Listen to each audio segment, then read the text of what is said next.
Okay, let's dive into this. Hey everyone, I'm Akindayo, and welcome to today's Explainer. We've got a genuinely intense, pretty complex topic to unpack today. We're going to be looking at a recent, highly publicized incident out of Lagos, Nigeria. But we're not just stopping at the event itself. We're actually going to use this specific, very public family dispute as a lens to examine something way bigger.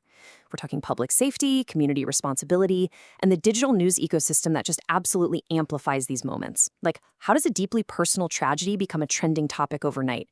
And what else is sitting right next to it on your newsfeed? So we're going to break down the timeline, analyze the public's reaction, and then zoom out to look at the kind of jarring and honestly sometimes disturbing landscape of viral news platforms. Let's get into it. I want to start right here with this incredibly disturbing quote: "I'll beat this one until he dies." It's instantly shocking, right? This isn't some scripted dialogue from an action movie. It's an alleged threat screamed during a real-life family conflict back on June 8, 2026, that completely spilled out onto the streets. It represents the ultimate, absolute breakdown of healthy private communication mutating into a highly dangerous public threat. We're seeing these intensely personal conflicts bypass any real attempts at resolution, and instead, they just erupt into these huge public spectacles captured on cell phones and broadcast to the entire world. So let's lay out the core facts of what was actually reported on the Phoenix app. A local Lagos community was left completely stunned. The reports detail a young woman pinning her own father to the ground. She was allegedly beating him and attempting to strip him right there in the open. Now, passersby didn't just walk past. They watched, they reacted, and of course, they pulled out their phones. And this raises a massive question about community responsibility. What are the practical steps bystanders should actually take to safely intervene or report violence rather than, just recording it for social media clout? Plus, this is a severe public assault. The legal consequences for a physical altercation like this, especially between family members in public, are incredibly serious. The sheer visual of a child physically overpowering their parent in a public space, that is exactly the kind of highly charged imagery engineered to stop you mid-scroll. Let's trace how this actually builds, because honestly, it didn't just start at a 10. Looking at the sequence of events, it began with something incredibly mundane. Step 1, the daughter requests permission to visit her boyfriend. Step 2, the father refuses. It's a common household disagreement, right? The kind of thing that happens in millions of homes every single day. But then we hit step 3, a heated argument ignites, which just rapidly accelerates into step 4, a full-on public physical altercation. You can really see how a total failure to de-escalate a standard boundary dispute caused it to dangerously ignite into a viral incident. It really highlights how crucial general de-escalation tactics are: taking a breath, stepping away, lowering your voice, because when intense domestic arguments lose all healthy communication and spill into the street, the physical and legal consequences are just devastating. Now, what's really fascinating about this is the split in how the public responded once these clips hit the internet. On one hand, you had this immediate wave of intense concern. People were sounding the alarm about a perceived breakdown in societal values, expressing genuine panic over this growing trend of family disputes ending in horrific public confrontations. But amidst all that outrage, a competing narrative emerged, urging caution.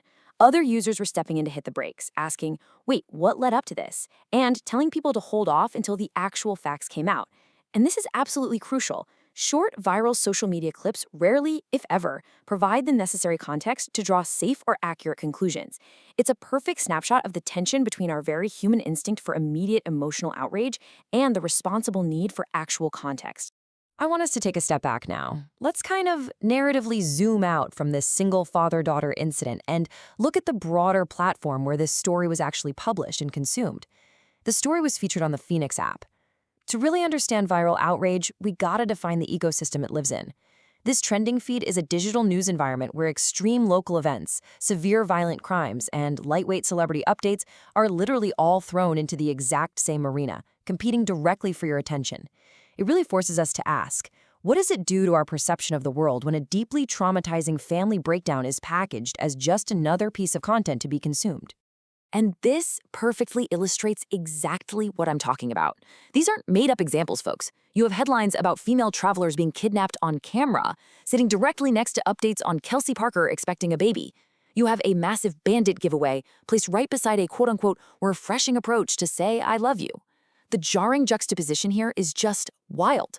You have extreme, life-altering trauma and violence sitting right next to mundane lifestyle advice and celebrity gossip.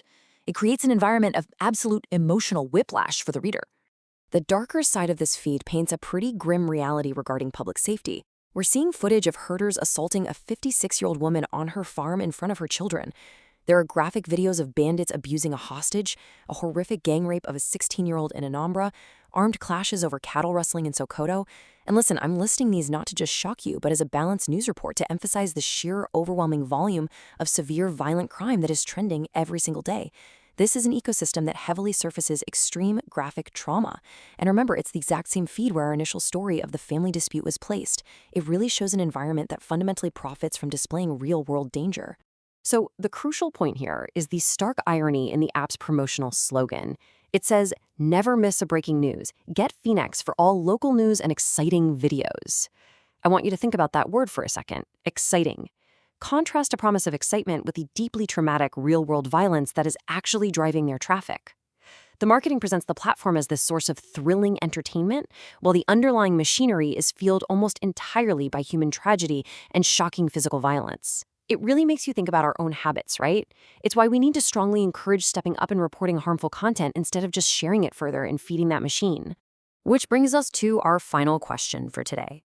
In an ecosystem driven by extreme shock and trauma, where kidnapping, family violence, and celebrity gossip are all blurred into one endless feed of excitement, do we react to the facts or just the headlines?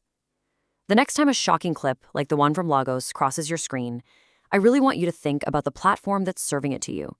Are you actually being informed, or is your outreach just being harvested for a click? As a community, we have to decide when it's time to stop sharing harmful content and start actively reporting it. Thanks for learning with me today.